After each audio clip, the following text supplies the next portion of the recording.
तो हाय मेरे दोस्तों, कैसे हैं। उम्मीद है कि आप सब खैरियत होंगे। तो बहुत से भाई लोग का सवाल होता है ना कि भाई हम सऊदी अरबिया में आना चाहते हैं और आज़ाद वीज़ा में आना चाहते हैं और बहुत पैसा कमाना चाहते हैं। तो आज़ाद वीज़े में आने का देख लीजिए भाई, बेरोज़गारी की तरह देख लीजिए, यहाँ पर बैठे हुए हैं और काफ़ी बंदे बैठे हुए हैं क्योंकि काम धाम मेरे भैया आजकल बहुत डाउन चल रहा है यहाँ पर। तो कुछ नज़ारा दिखाते हैं आप लोगों को, देखिए। तो ये देख सकते हैं, मैं सऊदी अरबिया के गांव साइड एरिया में आया हूँ, सिटी से लगा ही है। तो ये जितने भी देखिए भाई यहाँ पर बैठे हुए हैं ना, सब मेरे भाई बेरोज़गार हैं और ज़्यादातर ये जितने भी बैठे हुए हैं फ्री आज़ाद वीज़ा।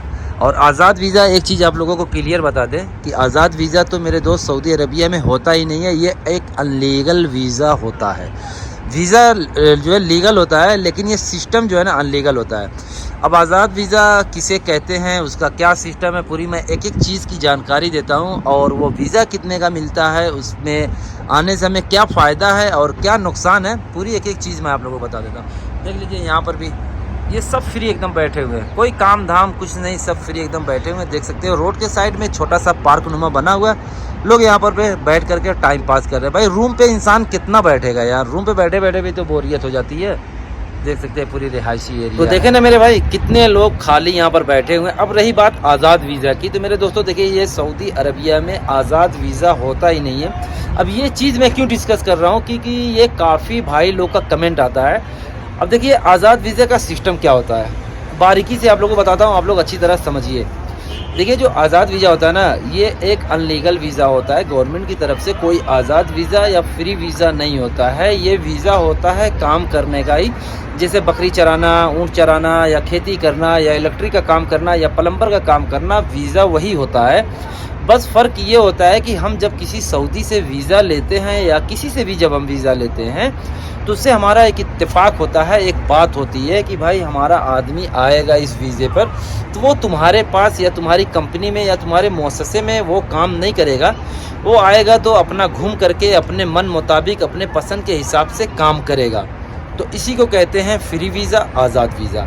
तो फिर वो जो सऊदी वीज़ा निकालता है, जिसे हम कफ़िल कहते हैं, तो फिर वो क्या बोलेगा कि भाई आदमी तो वीज़ा मैं निकाल के दे दूंगा, वो आ करके दूसरी जगह काम करेगा, मेरे पास काम नहीं करेगा, तो इसमें मेरा क्या फ़ायदा है। तो फिर वहाँ पर बात होती है कि चल भाई तुझे फ़ायदा चाहिए तो जो भी है 200-300 रियाल या 400 रियाल या 500 रियाल मंथली की बांध दी जाती है। तो फिर वो जो सऊदी होता है, जो कफ़िल होता है, वो 300-400 मंथली लेता है और हमें जो है फ्री छोड़ देता है।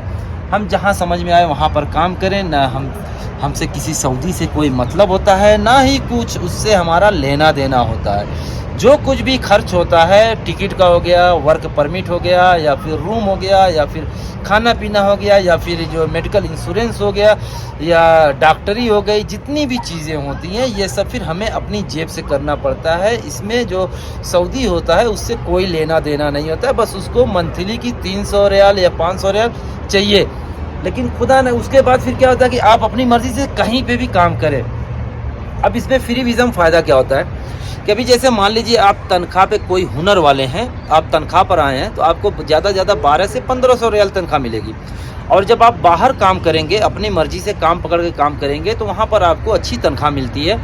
3000 रियाल, 4000 रियाल, 2500 रियाल, इस तरीके से तनख्वाह मिलती है। अब तनख्वाह ज़्यादा मिलने का रीज़न इसलिए ये क्या होता है, क्योंकि जहाँ पर आप काम करेंगे वो ना ही आपको टिकट देगा, ना ही आपको रूम देगा, ना ही आपको खाना पीना देगा, यानी उससे भी कोई चीज़ से मतलब नहीं होता। वो साफ़ी आपको 3000 रियाल, 2500 रियाल, 4000 रियाल, या जितने में तुम्हारा इत्तेफाक हुआ महीने का, उतनी वो तुम्हें तनख्वाह दे देगा।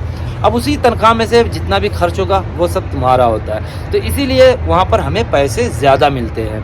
समझ गए ना मेरे दोस्तों। बाकी खुदा न खास्ता अगर जो काम करते हुए आप पकड़े गए, तो फिर किसी की कोई जिम्मेदारी नहीं होती है। जो कफ़िल आपका होता है, जिससे आप वीज़ा लिए होते हैं, फिर वो भी हाथ उठा देगा, बोलेगा मुझसे कोई मतलब नहीं है। तो जो भी फ़ाइन आएगी वो फ़ाइन आपको भरनी पड़ेगी, या तो फ़ाइन भर करके आप बाहर छूट जाए, या तो फिर आप इंडिया जो है सीधे चले आएंगे।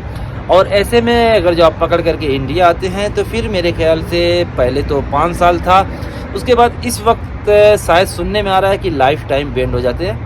हकीकत क्या है ये नहीं पता, लेकिन पहले 5 साल जो है बैंड हो जाया करते थे आदमी। तो आज़ाद वीज़ा इसी को कहते हैं मेरे दोस्तों। और आज़ाद वीज़ा जो मिलता कितने का है, देखिए वीज़ा जो होता है इसकी जो गवर्नमेंटी फ़ीस होती है 2000 रियाल होती है, लेकिन पेपर ओपर ये सब यानी पूरा टोटल समझ लीजिए कि 2500 रियाल खर्च तकरीबन हो जाता है।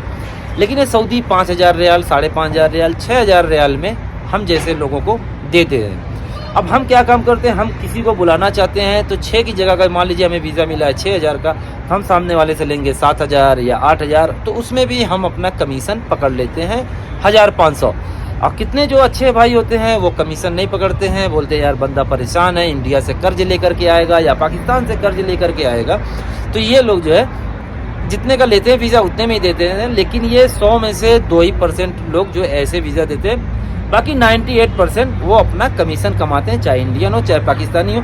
इंडियन वीज़ा तो खैर कुछ सस्ते में मिल जाता है, लेकिन पाकिस्तान का जो वीज़ा होता है, जैसे मैं मान लीजिए एग्जांपल के तौर पे मैं पाकिस्तान का हूँ, मुझे वीज़ा मिला कितने का, 6000 रियाल का। अब मैं पाकिस्तान में किसी को वीज़ा बेच रहा हूँ तो 17000 रियाल, 18000 रियाल, क्योंकि पाकिस्तान का वीज़ा जल्दी निकलता नहीं है, और जो वीज़ा मिलता भी है तो लोग बहुत महंगा वीज़ा भेजते हैं। पाकिस्तानी तकरीबन 18 लाख, 20 लाख, 22 लाख रुपया खर्च करके सऊदी अरबिया में आते हैं। तो मेरे भाई ये समझ लीजिए कि सीधे ये वीज़ा लूट रहे हैं। और एग्जांपल के तौर पे एक मैं एक बात आप लोगों के साथ शेयर करना चाहता हूँ। जैसे कि मेरे कफिल का एक वीज़ा निकला था सैलून का वीज़ा, मेरा कफिल जो कितने में 2500 रियाल में जो है 2 आदमी को दिया। फिर उसने क्या काम किया, अपने रिश्तेदार को वीज़ा बेचा। रिश्तेदार को वीज़ा कितने का बेचा, 14000 रियाल का। वीज़ा उसको कितने का मिला था, मेरा कफिल कितने का दिया, 2500 रियाल का, और उसने बेचा कितने का, 14000 रियाल का। तो सोच लीजिए कितना पैसा कमाया। तो लोग यहाँ पर मेरे भाई चाहे अपने हों चाहे गैर हों, 100 में से 2% लोग हैं जो कमीशन नहीं लेते हैं, बाकी हर कोई यहाँ पर लूटपाट मचाया हुआ है। बस पैसे कैसे आ रहे हैं आने दीजिए, हराम हलाल ये सब नहीं। और कितने लोग भाई बोलते हैं भाई सऊदी अरबिया में चोरी होती है कि नहीं। मेरे भाई देखिए सऊदी अरबिया में भी चोरी होती है, और चोरी करने में ज़्यादातर हम अजनबियों का ही हाथ होता है। जैसे हम यहाँ पर काम कर रहे हैं, मैं तो अल्हम्दुलिल्लाह कभी लाइफ में अपने चोरी नहीं किया, चाहे मैं इंडिया में था चाहे मैं यहाँ पर था, कभी आज तक मैं अपनी लाइफ में चोरी नहीं की है। इसीलिए मैं वीडियो में चोर और दलाल भड़वे लोगों को मैं गाली देते रहता हूँ। अगर जो मैं उस कैटेगरी का होता तो शायद मैं इन लोगों को गाली नहीं देता।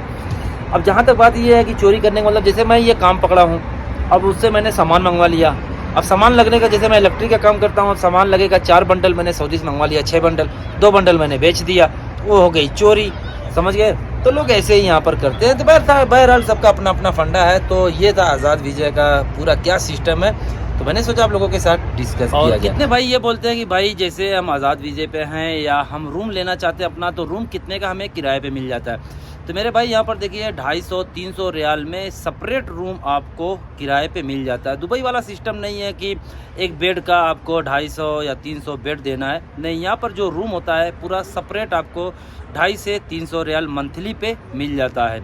यानी खर्च की अगर जो बात कर लीजिए आज़ाद वीज़ा में, तो 250 रियाल का जो आप रूम पकड़ लीजिए, उसके बाद फिर उसमें इलेक्ट्रिक पानी का 50 रियाल पकड़ लीजिए, यानी तकरीबन 300 रियाल ये आपके रूम का खर्च हो गया। और खाना के ऊपर है कि आप कितने तक का खाना खा सकते हैं, 200 रियाल, 300 रियाल, 500 रियाल, ये अपने ऊपर है। यानी अगर जो कम से कम में देखा जाए तो 250 रियाल में आदमी खाना बढ़िया से बढ़िया यहाँ पर खा लेता है।